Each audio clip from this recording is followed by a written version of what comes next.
a manufacturing hub for the entire Africa. Because we have the talent, Newi, Eba, Kanu, everything. I went to Kanu. What industries are there? But what they have now is you have millions of people who are begging. I went to Onitsha, same thing. I went to Aba, same thing. These are people who are industrious, who wants to work, who are willing to go back. So you can change it by borrowing the same money and throwing it in the right direction, not borrowing it for sharing or for anything of anybody to talk. So it's very easy. We can change it. Well, all this about productivity and making Nigeria competitive, I guess we can't do it without strong human capital. Completely. Capacity. Yes. And only the other day, the chief of the field of UNICEF in Kano was saying that the number of out-of-school children in Nigeria is now about 18.5 million. Out of that figure, the same figure that used to be 10.5, at one point we were told it was 13 million. Out of that 18.5 million, 60% are girls, girl child. And this 60%, most of them are in one part of the country, the northern part of the country. How do we intend to tackle this issue of education in the country to ensure that we have a competitive, group that can take Nigeria forward and ensure this productivity that we've been talking? Ruben, I've always said that my number one priority is education. Number two is education. Number three is education. Because the more educated your country is, and even so, the better your economy. Because you can't talk about productivity, you can't talk about it without investing in education. And it's very simple, especially in education of women. You can't talk of any country that is doing well today without talking about education of women. Because actually, they're more organizers. They're better in terms of being productive. It is shown that women are actually more productive than men. I talked about cotton industry in Bangladesh. It's 60% dominated by women. It was 70% in Vietnam. And you can go on and on. It's a question of government understanding this is where we're going to go. We're talking about investment in education. For example, one of the places even Central Bank was trying to dash people money. If you bring this, that's why remittances. We have 5 million Nigerians living outside this country, and they are remitting about $15 to $20 billion.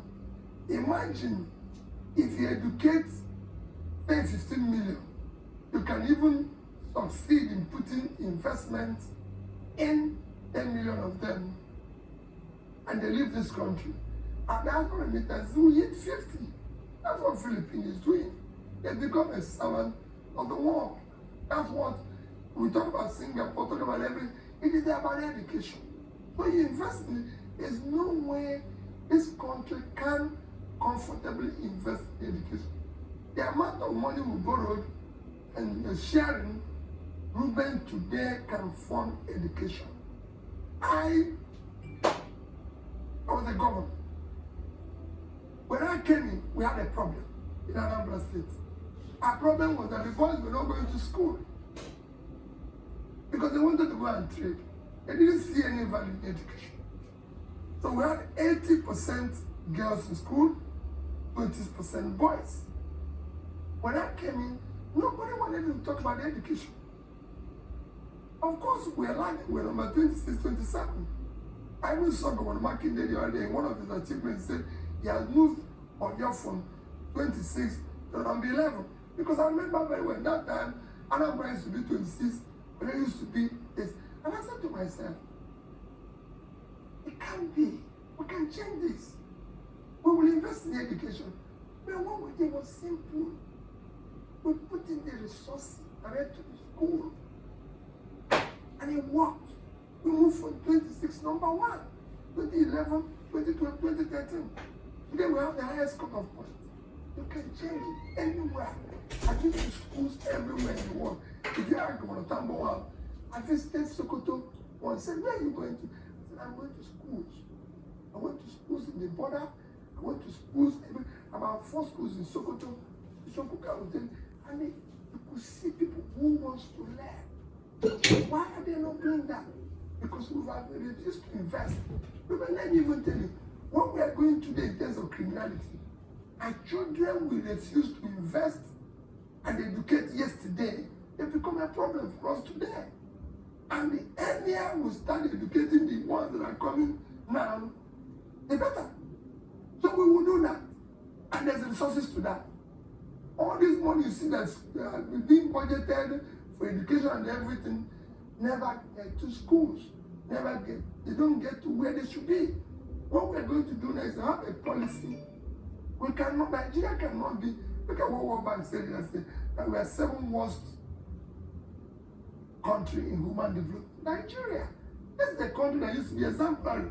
People used to come from, when I was in Nsukka, we had exchange students from America, from everywhere. People used to come to Ibadan to learn, to do this. So what is happening?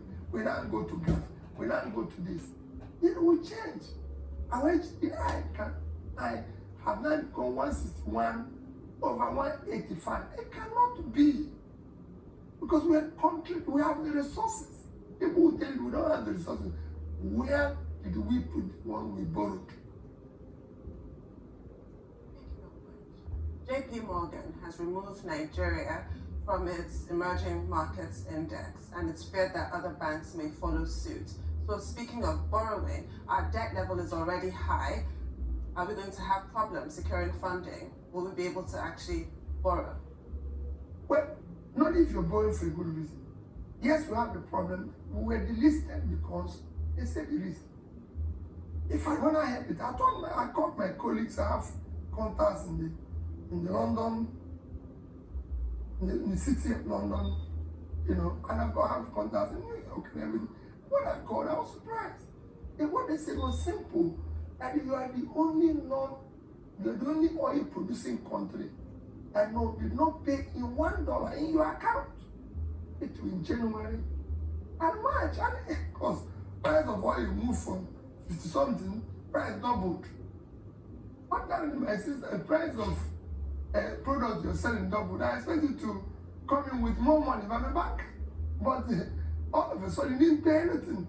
And when they investigated, they found out that this money is going to things ordinarily. And the subsidy, there's no way a budget of subsidy 1 year will be bigger than a budget of health 5 years. Budget of education for 5 years. I said there's something wrong.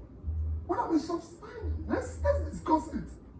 It's time to sit down and say that this criminality associated with subsidy must stop.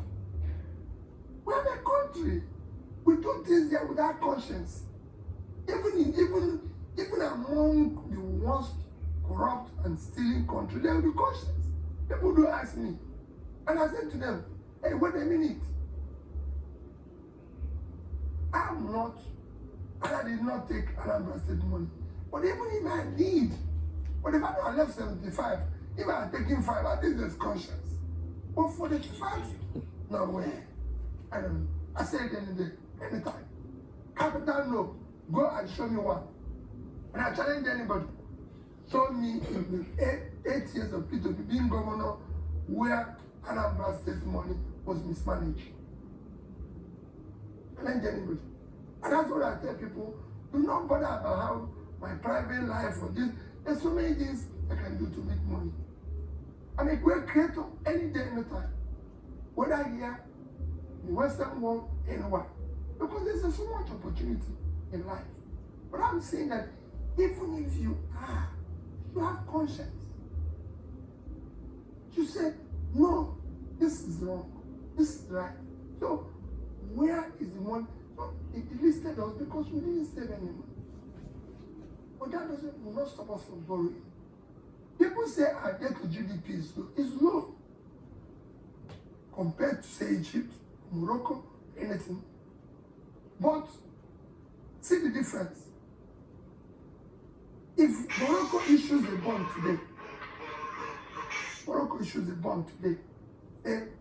$10 billion. The interest rate will not be more than 3%.